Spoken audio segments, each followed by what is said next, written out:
foi a disponibilidade de Davi.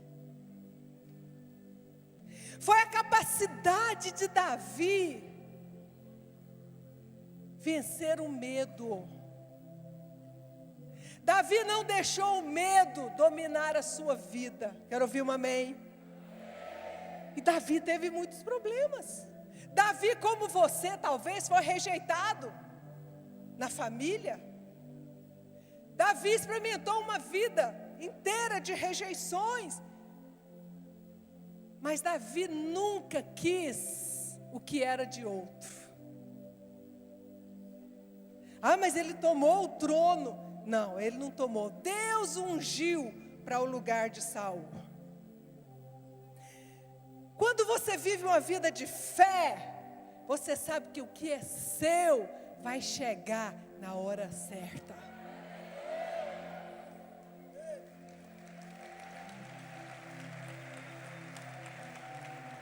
Eu não preciso atacar os outros.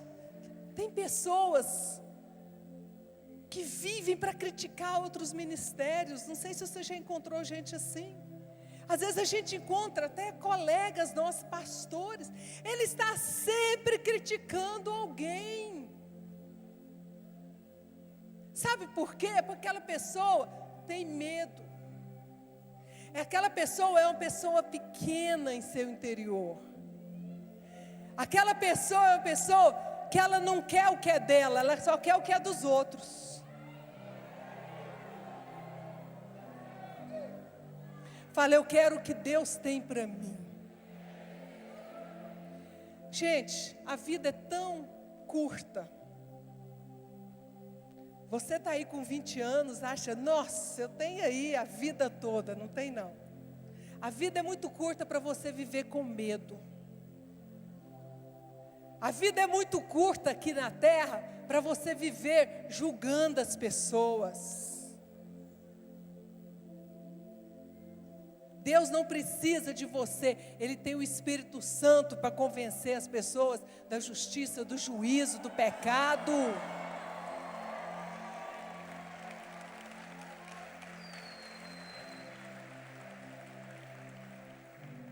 Então o medo gera miopia espiritual, eu não consigo ver além do que os meus olhos naturais veem. Segunda coisa, a miopia leva a insegurança, o medo leva a insegurança. Maior exemplo disso é Saul. O que destruiu Saul foi o medo.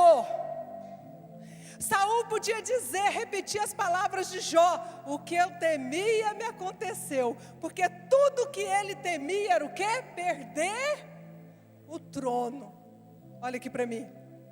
E ele mesmo jogou fora a coroa da cabeça dele. Como, bispo? Quando ele desobedece o profeta, que era a voz de Deus na vida dele. Não foi o diabo, não foi Davi que tomou, ele entregou por causa da sua insegurança que vinha do medo. Por isso hoje você tem que vencer todo medo no seu coração, se posicionar, amém? Eu não vou viver como Jó baseado no medo, eu vou viver como Abraão, o pai da fé. Terceira coisa que o medo gera, terceiro aspecto, sentimento aqui no caso, ansiedade. A ansiedade rouba sua paz interior. Viver na restituição, viver na restauração de Deus significa que eu vou viver em paz. Quantos podem dizer amém? Mas o medo rouba a minha paz. Meu marido vai fazer uma viagem, pega o carro, trabalha, e eu fico lá, meu Deus, e vai orar. Meu Deus, se meu marido bater o carro, Senhor, meu filho está viajando, se meu filho afogar, não é? Isso é do ser humano. Isso é do ser humano. Mas no lugar de você ajoelhar e ficar falando para Deus de miséria, de catástrofe, ajoelhe-se em fé e diga: o meu marido está coberto pelo sangue. A minha família está coberta pelo sangue. Os meus netos estão cobertos pelo sangue. A minha vida, o meu lar está coberto pelo sangue. E só o sangue de Cristo tem poder para guardar. Não é a sua justiça, não é porque você jejua muito, não é porque você acorda de madrugada para orar. Tudo isso é maravilhoso, é bom, fortalece a sua fé. Mas Jesus já fez o sacrifício por você.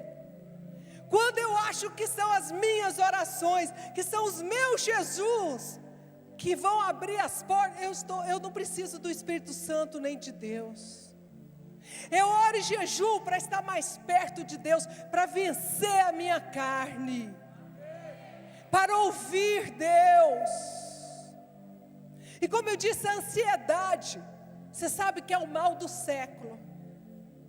Eu, em meu consultório, de cada 10 clientes que chegam para ser atendido, pelo menos 5, 6, eu vou dizer 6 em 10, qual é a queixa? Ansiedade. Sabe o que é ansiedade? É viver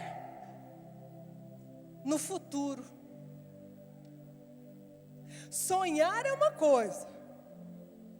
Agora você se torna ansioso quando você começa a viver no futuro. Jesus nos ensina a vencer a ansiedade, sabe como? Basta cada dia o seu mal. Viva hoje. Viva intensamente hoje.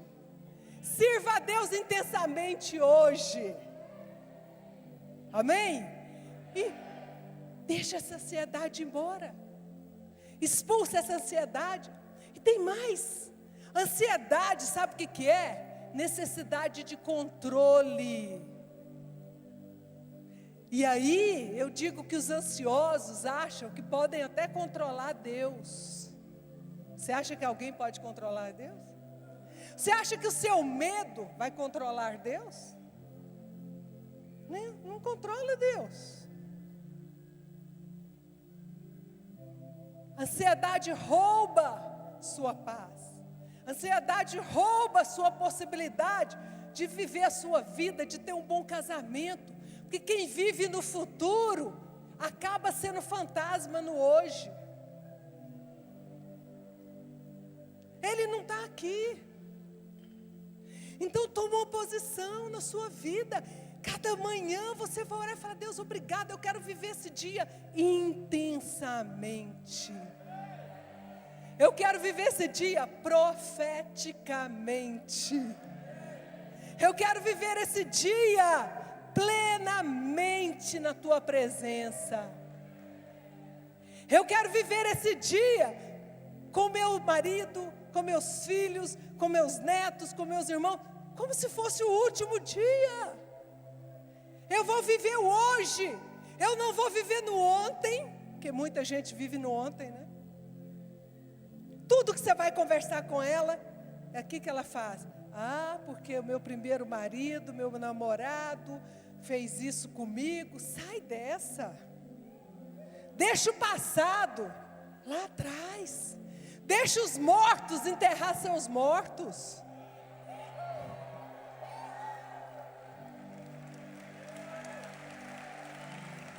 Você quer restituição? Você quer restituição? Você disse que queria. Viva o hoje. Deixa o passado para trás. Faz assim, para trás. Fica para trás. Amém? Quarta coisa que o medo gera. O medo gera tormento. 1 João capítulo 4, versículo 18, não precisa abrir. João diz que o medo produz tormento. Queridos, é triste eu falar isso para você. Nós vivemos num mundo, mesmo dentro da igreja, com muita gente atormentada. No mundo nem se fala.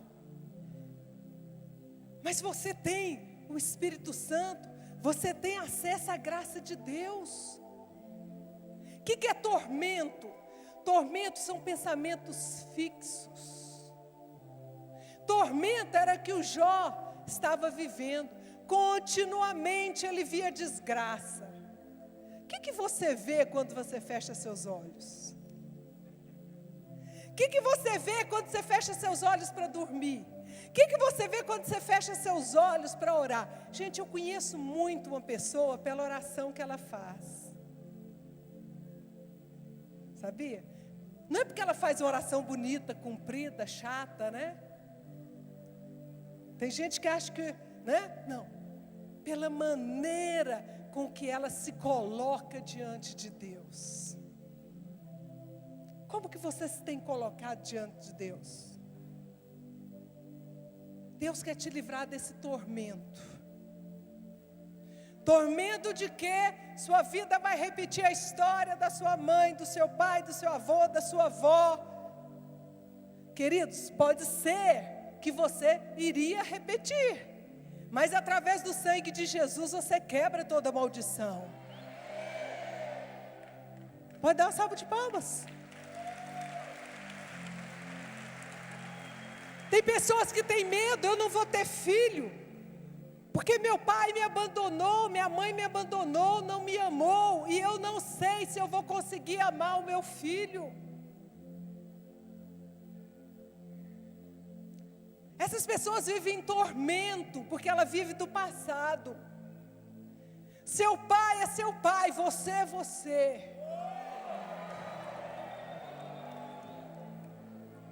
Deus tem uma nova história para você. Deus tem uma nova história para você. Está fraco. Deus tem uma nova história para você.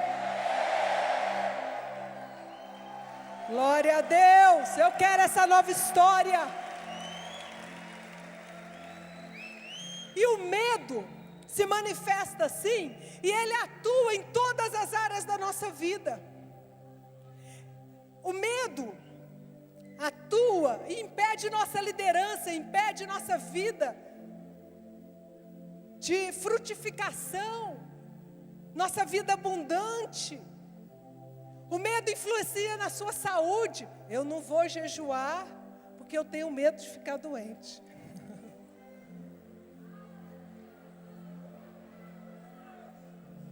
Quem já ouviu isso do seu liderado, do seu discípulo? Não posso.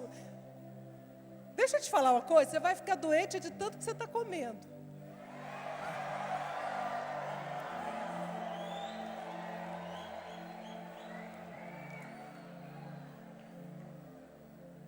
Ninguém morre por tirar uma refeição por dia. Mas aí o medo traz tormento. O medo traz espíritos malignos que diz: não, cuidado. Não, você tem que comer muito, porque aí você não fica doente. Aí a comida te faz ficar doente, que é o que está acontecendo no nosso mundo. Nós vivemos com a imagem de privação lá de trás. Hoje ninguém morre de fome mais no Brasil, gente. Por mais que você fale assim, não, morre, tem não sei o quê. Gente, não morre. Sim, na África, Somália, temos infelizmente isso. Mas é muito difícil. Agora, o que está acontecendo nos países da Europa, mesmo os países do primeiro mundo? As pessoas estão morrendo não é por falta de comida, estão morrendo pelo excesso. Você sabe disso.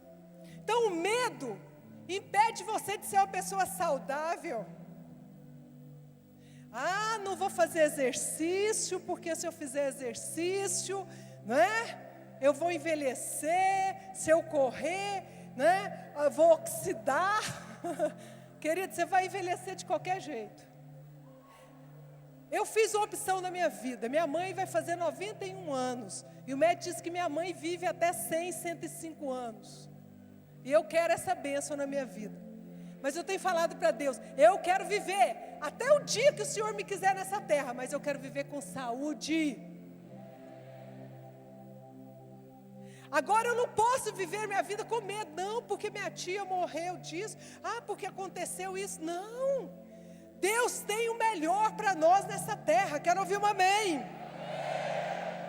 O medo impede sua liderança. As pessoas às vezes pensam assim, se eu for um líder, se eu tiver minha célula, se eu sair para ser um missionário, abrir uma igreja, o diabo vai me atacar. O diabo vai destruir a minha vida.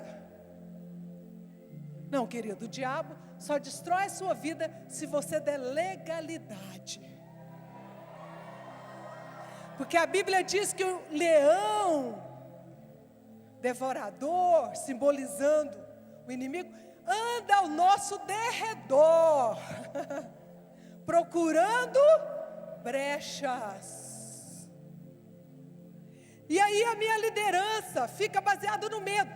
O bispo Rodovalho, nosso profeta, fez um desafio sobre cortar a cabeça do gigante, assinar o nosso contrato com uma caneta, tal. Mas eu não vou falar isso para o meu povo. Meu Deus, eu estou com vergonha do que as pessoas vão dizer. Deixa eu falar uma coisa para você. Quem tem que ficar preocupado com isso é o bispo Rodovalho e eu. E nós não ficamos. Sabe por quê? Sabe por quê? Nós não temos medo de ser líderes que andam segundo aquilo que Deus nos mostra. E eu quero dizer para você,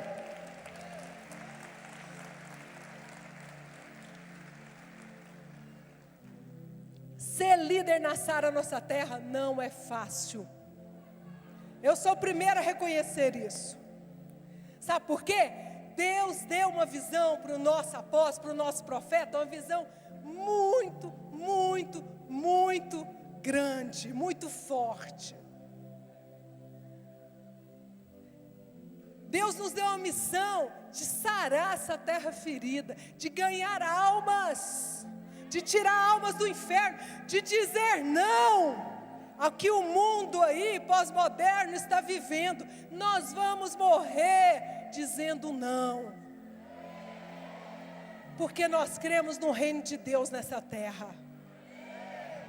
Então, e ser líder, você precisa ter disposição de pegar uma espada. Mas as pessoas não querem. Não, eu quero ser crente, mas eu quero ser crente. Antigamente a gente falava assim, o crente espião, né? Só eu e Deus sabe que eu sou crente. 007, é mais moderno agora. É o crente 007. É o líder 007, não, queridos? As pessoas falam assim, nossa, bispo, mas essa nossa já vem celebração, bispo. E aí, a gente cobra na celebração uma taxa. Sim, cobramos. Para fazer uma celebração dessa não fica menos do que 250, 300 mil reais. Da onde nós vamos tirar isso? É assim que as coisas funcionam. Mas você deve estar aí, bispo, por que você está falando isso? Porque ainda tem pessoas no nosso meio que acham que não deveria. Porque tem pessoas que acham que tirar oferta de pelotões é bobagem. Deixa eu falar uma coisa para você. Nós estamos aqui, somos o que somos hoje. Todo mundo acha maravilhoso. A gente chega no aeroporto, chega no restaurante, vem alguém, bispo, me dá um autógrafo, bispo, amo suas palavras, bispo, eu gosto das suas palavras. Onde nós fomos no Brasil, todas as capitais, não tem uma vez que eu viajo que não tem uma aeromoça, que não tem alguém, mais de 1, 2, 3, que vem falar comigo, agradecer pelas palavras. Todo mundo acha isso lindo, mas isso não é feito só pela boa vontade, é feito pelos parceiros de Deus, é feito pelas ofertas que você dá nas celebrações de verão, celebrações de inverno. Deixa o medo sair do seu coração. Não aceite esse tormento de que eu vou dar. Eu e meu marido sempre demos tudo. Nós não tínhamos nada, mas dávamos tudo. Quando eu digo que nós não tínhamos nada, no sentido amplo da palavra, no sentido de ter riquezas, nunca. Mas nós sempre fizemos como Jesus ensinou a viúva. Tudo que nós tínhamos, sempre estava no altar de Deus. Sabe por quê? Porque tudo que eu preciso está no altar de Deus.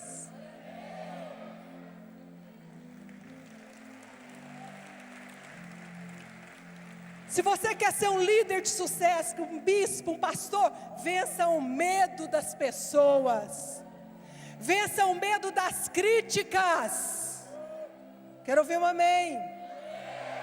Nem todo mundo vai gostar de você. Qual que é o problema? Por que você tem que ser o bem amado de todos? Não é assim. Ser líder significa que eu sigo uma palavra, que eu sigo uma missão, e eu estou protegido por essa missão. E eu já entrei na terceira coisa que o medo atua, que é finanças. Então é saúde, liderança, finanças. Finanças, eu não vou aceitar os desafios, porque senão eu vou falir. Eu não vou aceitar, não vou dar o meu dízimo esse mês, porque apertou. Sabe o que vai acontecer? Vai apertar mais no próximo. E vai apertar mais no próximo. Até o ponto, querido, que a sua vida financeira acaba. Eu não estou profetizando, eu estou simplesmente conscientizando. Meu tempo está acabando. Espera aí.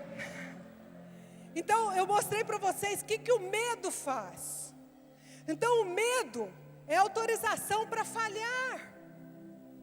Fala comigo, medo é autorização para falhar. Fé é autorização para prosperar. O medo traz apatia, porque aí eu não faço nada. Mas a fé gera crescimento, multiplicação. Quero ouvir um amém. Então a primeira fase da vida de Jó foi baseada no medo, que trouxe perdas. E a segunda fase na vida de Jó mudou. Por quê? É a fase da restituição. Então você pode viver uma vida de medo e continuar tendo medo, ou você pode se conscientizar disso e falar, não, eu não vou viver uma vida baseada no medo, eu vou viver uma vida baseada na fé. Agora, como que essa restituição chegou na vida de Jó? Envolveu mudanças. E eu coloco aqui 3 mudanças importantíssimas que aconteceu na vida de Jó, bem rápido. Primeira mudança, Jó mudou o conceito que ele tinha sobre Deus. Mudou, aquele Deus duro, intransigente, cobrador, se torna um Deus amoroso, misericordioso. Aquele Deus que ele só ouvia de ouvir falar, não é isso que ele diz? Passa a ser o Deus que ele vê com os seus olhos. Quero ouvir um amém? Ele mesmo declara isso. Antes eu te conhecia de ouvir falar, agora meus olhos te contemplam. A visão de Jó muda. Ele conhece então, a partir daquele momento, a partir das suas provações, ele começa a conhecer o Deus que olha o coração. O Deus que não está atrás de super-homens, nem super-mulheres. Deus está atrás de pessoas disponíveis. Se Deus quisesse pessoas perfeitas, Ele usava os anjos.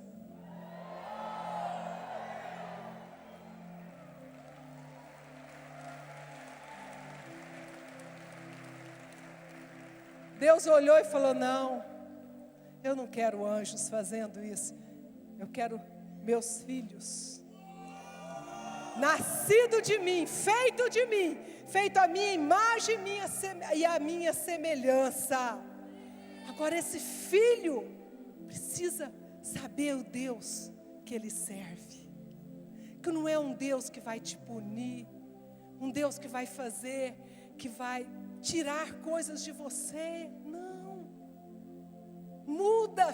Jó mudou o conceito dele de Deus. porque ele não viveu mais do Deus dos outros. Deus se tornou o Deus pessoal dele. Jesus faz isso conosco. Ele entra em nossas vidas e torna o nosso Deus pessoal. O Deus que não fala só aqui, o Deus que fala aqui. Segunda coisa, Jó muda o seu conceito, o conceito sobre si mesmo. Jó descobre que a nossa justiça, que a justiça dele não pode protegê-lo, mas a nossa justiça própria nos condena. Como eu disse, enquanto Jó viveu pela justiça própria, Abraão foi justificado por causa da sua fé.